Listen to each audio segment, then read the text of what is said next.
Ladies and gentlemen, we present The Navy Lark by Laurie Wyman and starring Leslie Phillips, Stephen Murray and John Pertwee.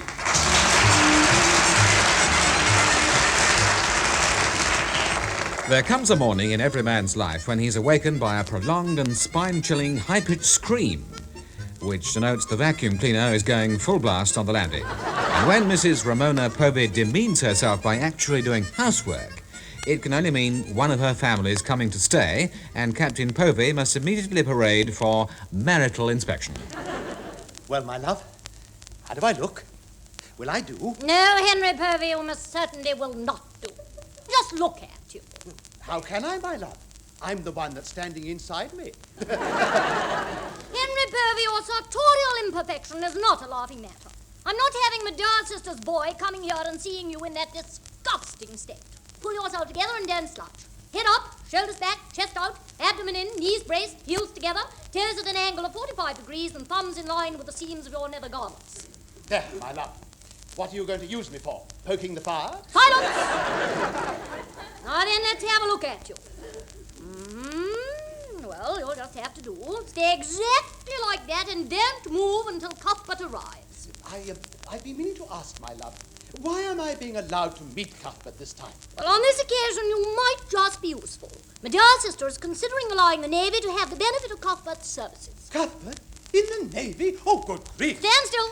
Now, this being so, it may be necessary for you to chat up some of your little sailor friends and arrange it all. But I can't possibly... Silence. That'll be Cuthbert. Quite still now while Ramona opens her front door. Hello, Aunt Ramona. The mater sends her love. How typical of her. Come in, Cuthbert, dear. Thanks awfully. I was just... Oh, I say, what fun. You've got a new hat, Sam. It's me, actually. Uncle Henry.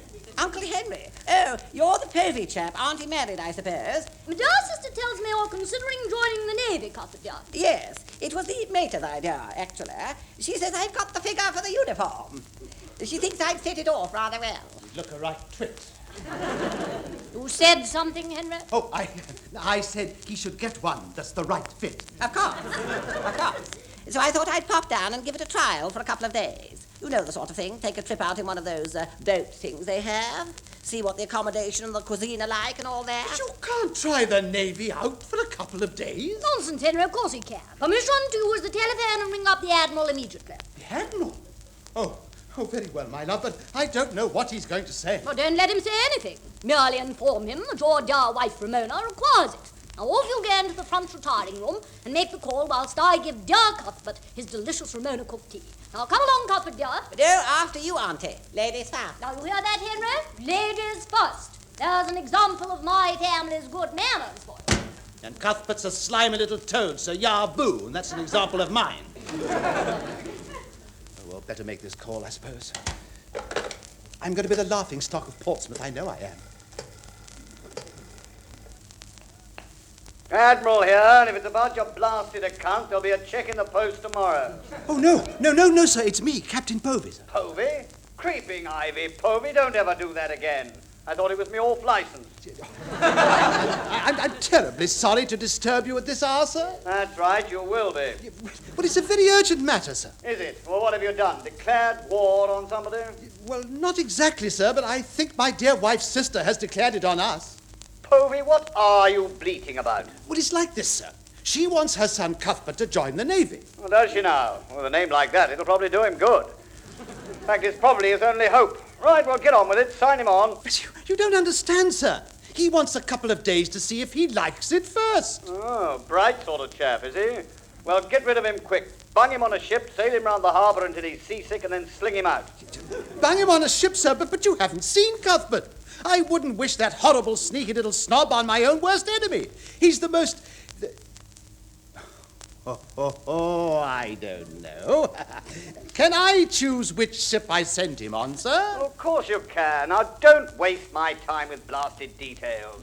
Ring off. The grog's going flat, and I'm trying to watch the telly. Oh, thank you, sir. Thank you very much. Cuthbert will go for a trip aboard HMS Troutbridge in the morning. And the best of British to the lot of the fools. Goodbye.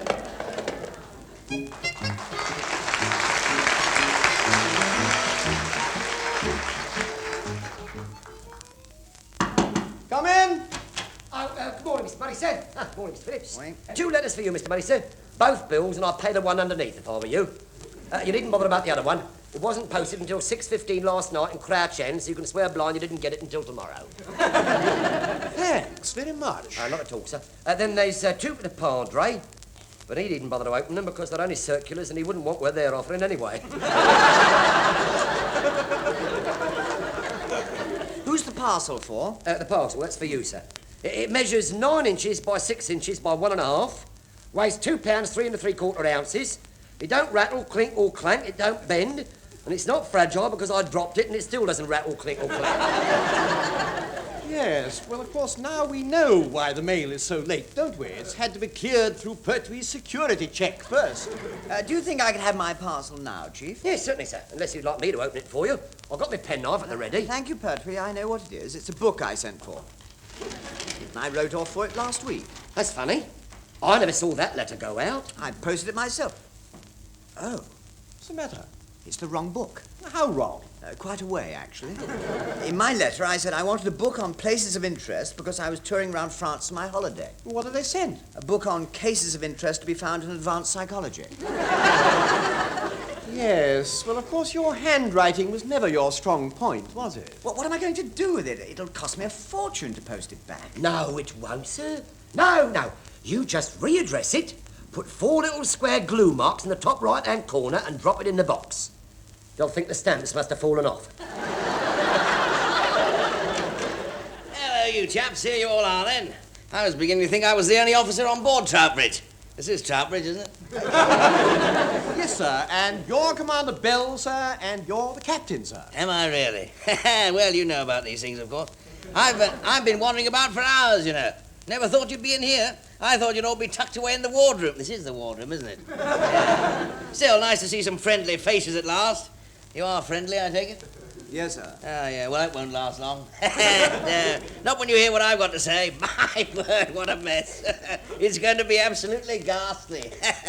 You're fed up already, aren't you? Fed up about what, sir? Oh, didn't I tell you? That's odd. That's what I came in here for. Captain Povey just phoned up.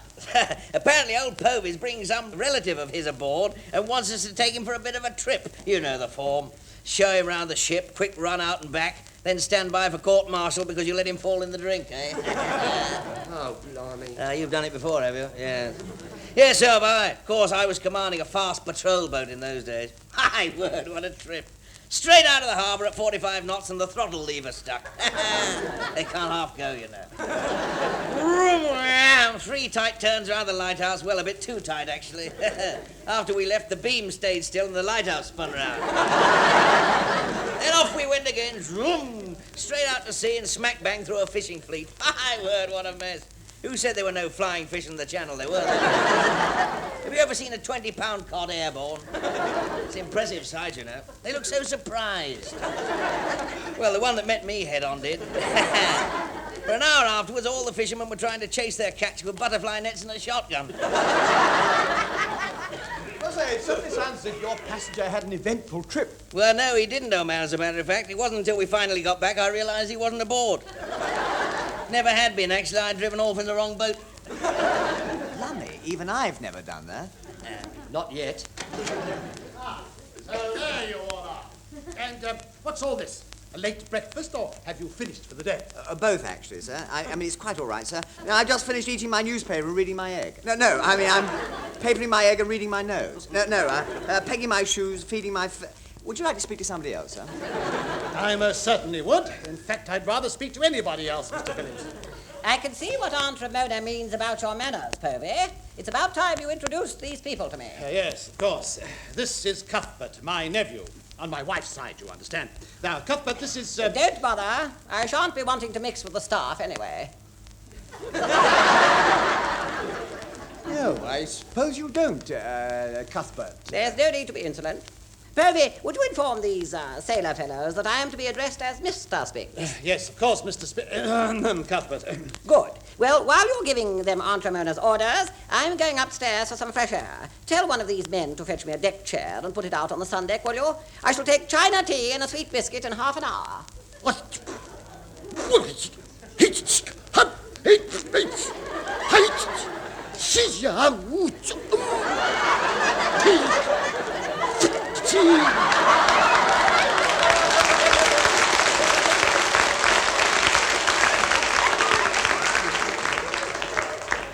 I couldn't agree with you more, Chief. Neither could I. Yes, all right, gentlemen. I know what you're all thinking. You don't know what I'm thinking of, what? Well, let's face it, who does? Not even me half the time. And I'm the one that's thinking it. I tell you one thing, though, someone around here is going to come to a sticky end before long. I think it's you, actually, sir, because you already have. You're sitting in the marmalade. Am I really? Thought the edge of the table was a bit soft when I perched on it. Never mind, butter a bit of toast and slap it on as a patch and no one will know. I better go and sit in my bath till it soaks off. Of course, if that doesn't work, I'll end up with a cake of marmalade soap stuck to me. I'll see you later, anyway. If anyone wants me, I'll be sitting on the galley stove getting dry. Good, Morning, sir. Is it really? I thought it was getting dark.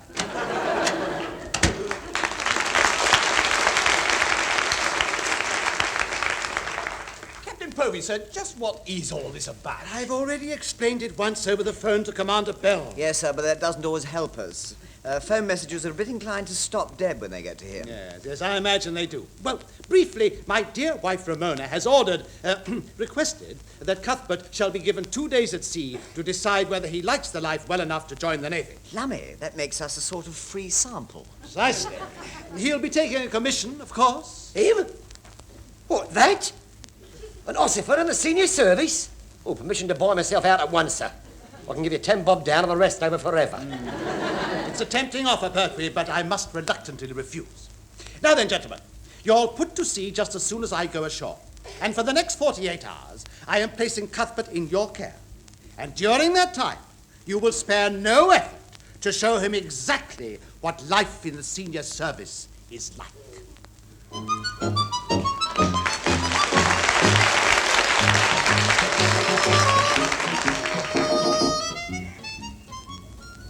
Stone me. You know what horrible Cuthbert is? He's a rude, crude prude. In fact, for the last 24 hours, he couldn't have been a ruder, cruder prude. Agreed. Agreed. Right. Now we'll have one more try. Ready, Pertwee? And willing, sir.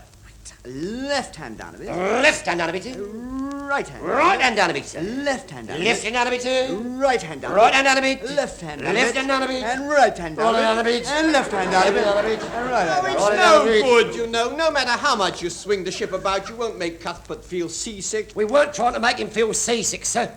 We were trying to make him fall off. And we didn't mind which side, actually. Bridge, number 1 speaking. Starboard lookout here, sir. Leading Seaman Goldstein chatting. Just thought you'd like to know, our passenger has just told me that when we get back, he's going to report the lot of you for drunken driving.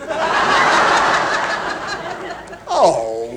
So if you want legal advice, you couldn't do better than engage my Uncle Edwin, a solicitor and ironmonger. I happen to know he's free at the moment. Now, Goldstein. Well, not exactly free. He only charges 50 guineas, in advance, of course, provided you plead guilty so he doesn't have to go to court. Of all the... Never mind about suing, sir. Concentrate on doing. Doing what? Doing Cuthbert horrible spinks. If ever a detestable drip deserved a dirty great dollop of diabolical old dodgy doodah to drop on him for great hate, he does, don't he? Yes, he do. Did you hear what he said when he took over Commander Bell's cabin? No. He said, "This will do for the bedroom. Where's the rest of the suite, and which bell do I press for room service?" I wonder if old Thunderguts would miss him. Don't be ridiculous. That's a terrible thing to say. What had you in mind? It occurred to me, as he wouldn't fall off when we went from side to side, we might try a bit of back to front. Eh? Well, if we get Troutbridge going full speed ahead, then stop dead, clot-faced Cuthbert might keep on going. Oh, really? We couldn't possibly do that. Of course not. It's out of the question. Absolutely. Full air both, Chief. Full ahead both with the utmost gravititude it is, sir. What's happening? Where's Cuthbert now? Oh, we caught him off balance, and he's tottering backwards at a fine turn of speed towards the stanza. Hey, what's going on? Stop it! Stop it, I say! Stop engines and full of starn bow. Stop engines, full of starn boat it is, sir. And good luck to all who sail off her.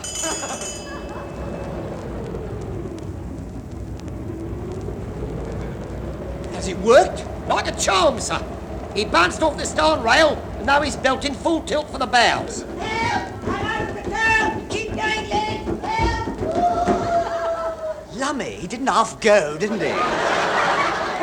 Here, I'll say he did, sir. He went all right, but not far enough. He's still on board. Where? I can't see him. No, you wouldn't, sir. He looks like a part of the ship now. The figurehead. What? He's spread eagle, flat against the flagpole. Ooh, nasty. Oh, very.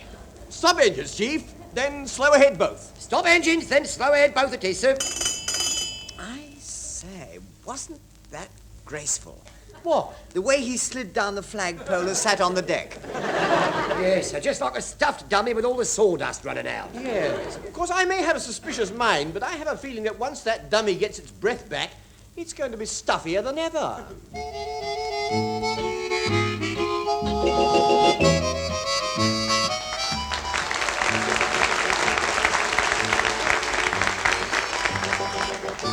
Righto, Johnson. Right. Dump those buckets down here. Certainly. Don't ye cheat! Don't rattle them. Don't rattle them, you great balloon-based bumpkin. Look, we don't want to wake Honourable Cuthbert up yet. Well, you woke me up and I'm not happy. I'm not, you know. Well, you can see for yourself, can't you? Able Seaman Johnson's not happy. Disturbed me in the middle of me 8 hours kip and I look all wan next day. Yeah, well, you'll cop a right want tonight if you don't shut up. That'll make me even unhappier, and I'm not happy now. I want to know why I'm standing outside Commander Bell's cabin with 4 buckets of water. Because, my little rotund podge. Inside Commander Bell's cabin, Honourable Cuthbert is peaceably a kip. And we are about to teach him the first rule of the sea. What's that? How to abandon ship. Yeah, well, he ought to know how to. Good night. Let me know how the lesson went, won't you? Come back here. I'd rather not, but as you insist, I will. Now, what happens then now? Well, first of all, we bung this wedge in the door like this, you see? There, like that. See, so it won't open. Yeah? Then in a moment, you can start pouring all those buckets of water under the crack at the bottom of the door. And while you're doing that, I'll shout out, abandon ship, she's going down like a stone, at the top of my voice. Oh, I get it. He'll see all the water coming in under the door, find it won't open, and he'll dive out the porthole. Exactly. You're a rotten. Yes, I know, but Honourable Cuthbert is rottener. Granted. But you can't leave him to swim all the way back to Pompey, can you? I'm not going to. I've got the seaboat standing by to pick him up. Eventually. Now, all I want to do is teach him a lesson, you see. He'll get a richly deserved dunking in the AC brainy, and what with that and being flattened against the flagpole, you're putting off joining the Navy forever. I wish someone had done that to me before I joined. Look, come on, shut up and start tipping the first bucket. Righto. Bye-bye, water. Have a nice soak on the carpet. Right, go on. Now the second one. Yeah. Lovely, lovely. Now, look, keep pouring the others while Johnsy does his nut. Abandon ship! Abandon ship, lads! Take to the boots, lads! We've been holding 69 places, lads! Get out while you can, lads! Abandon ship, lads! Yeah, see, working like a charm. Go on, slosh some more water under the door, make him get his feet wet. Right, damp tootsie's coming up. Abandon ship, lads! Over the side and swim for it, lads! Jump overboard while there's still time!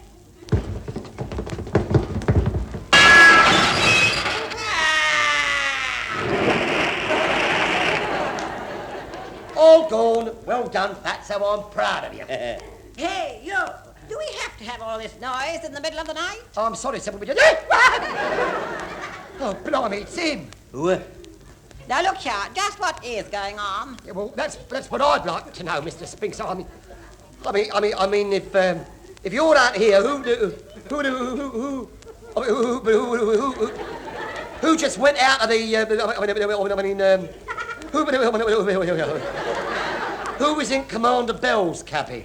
Oh, don't ask fatuous questions, you stupid naval oaf. Commander Bell, of course. But I thought you were in there. I've been sleeping in the sick bay, trying to recuperate after my accident. Now kindly remove yourselves and don't disturb me again. I mean the eyes.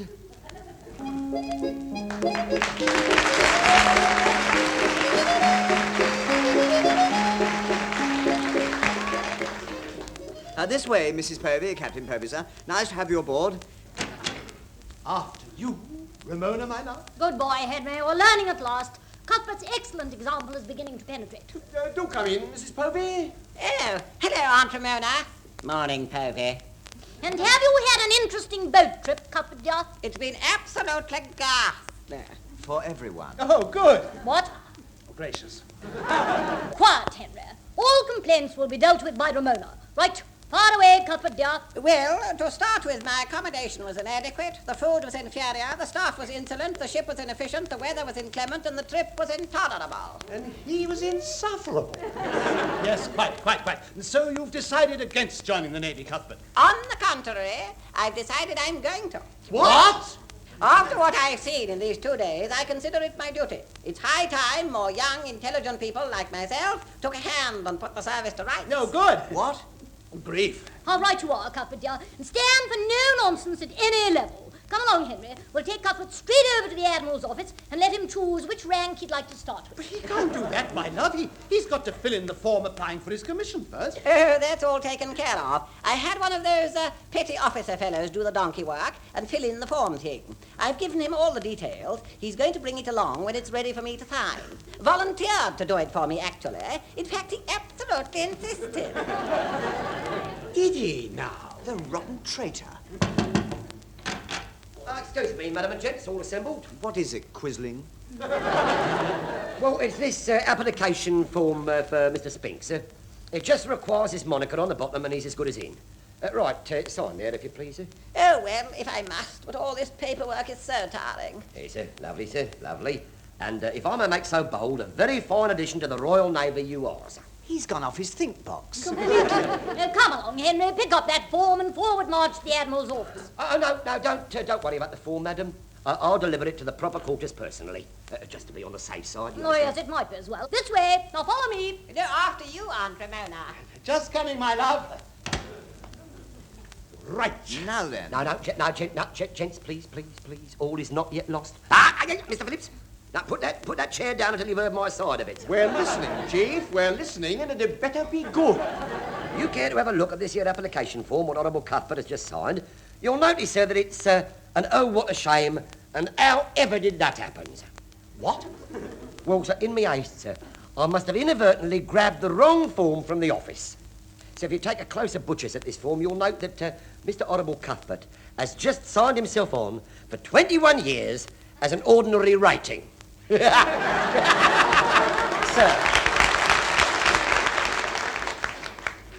It'll kill him. I wonder what Captain Povey's going to say when he finds out. Well, if there's any justice, sir, he'll give us a medal for services rendered beyond the call of duty. You're probably right. Carry on, Chief. Bung that form in at the double.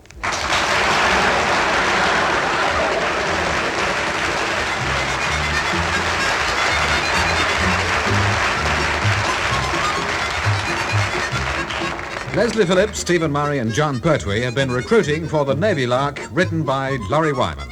Leslie Phillips was the sub-lieutenant, Stephen Murray was the number 1, John Pertwee was the chief petty officer, Captain Povey was played by Richard Caldecott, Mrs. Povey was Heather Chasen, Commander Bell was Ronnie Barker, Taffy Goldstein was Tenniel Evans, and Honourable Cuthbert was played by Michael Bates. The show was produced for the BBC by Alistair Scott Johnson.